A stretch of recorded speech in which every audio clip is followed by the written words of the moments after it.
হচ্ছে আমরা ভাষা হিসেবে আরবি জানি না। এখন বিশ্বের জনসংখ্যা প্রায় 600 কোটি, আর মোট জনসংখ্যার প্রায় 20 থেকে 25% হচ্ছে মুসলিম। প্রায় 130 থেকে 150 কোটি মুসলিম সারা পৃথিবীতে আছে। আর মুসলিম জনসংখ্যার মধ্যে প্রায় 15 ভাগ হচ্ছে আরব, আর অল্প কিছু রয়েছে অনারব যারা আরবিকে ভাষা হিসেবে জানে না। সুতরাং মুসলিমদের মধ্যে 80%-এরও বেশি হচ্ছে মুসলিম, তারা ভাষা হিসেবে আরবি জানে না। তাই সবচেয়ে কমন যে অজুহাত মুসলিমরা কোরআন না বুঝে পড়ার জন্য দেয় তা হচ্ছে আমরা ভাষা হিসেবে আরবি জানি না। যখন একটা মানুষ জন্মগ্রহণ করে সে কোনো ভাষাই জানে না।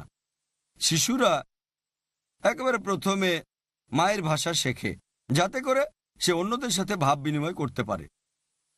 পরবর্তীতে সে সমাজের ভাষাটা শেখে যাতে অন্য লোকদের সাথে কথা বলতে পারে। হয়তো যে ভাষায় পড়ালেখা করে সেটাই সে শিখতে পারে। প্রায় সব মানুষই কম বেশি 2-3টা ভাষা জানে, কেউ আবার 5টাও জানে, কেউ কেউ ভাষা গবেষক। তবে অধিকাংশ মানুষই, প্রায় সবাই কমপক্ষে 2-3টা ভাষা জানে। এটা কি আমাদের দরকার না যে আমাদের সেই ভাষা জানা উচিত যে ভাষা আমাদের স্রষ্টা আল্লাহ সুবহানাহু ওয়া তাআলা আমাদের জন্য সর্বশেষ চূড়ান্ত বার্তা পবিত্র কোরআন দিয়েছেন? এটা কি আমাদের প্রত্যেক মুসলিমের জন্য বাধ্যতামূলক নয় যে কোরআন বোঝার জন্য আমাদের আরবি জানতে হবে? আমি জানি যে কোনো মানুষের জন্যই বাল্যকালে যে কোনো ভাষা শেখাটা সহজ ব্যাপার। তবে বয়স কোনো সমস্যা না যে কোনো মানুষের কোনো কাজ করার ক্ষেত্রে। আর ডক্টর মরিস বুকাইলির কথা আমার মনে পড়ে।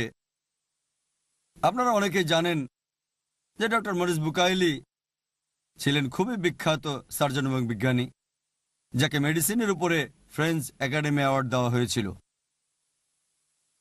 আর ডক্টর মরিস বুকাইলিকে দায়িত্ব দেওয়া হয়েছিল মান্নেব তার মমির উপর গবেষণা করতে, অর্থাৎ ফেরাউনের দেহের মমির উপর।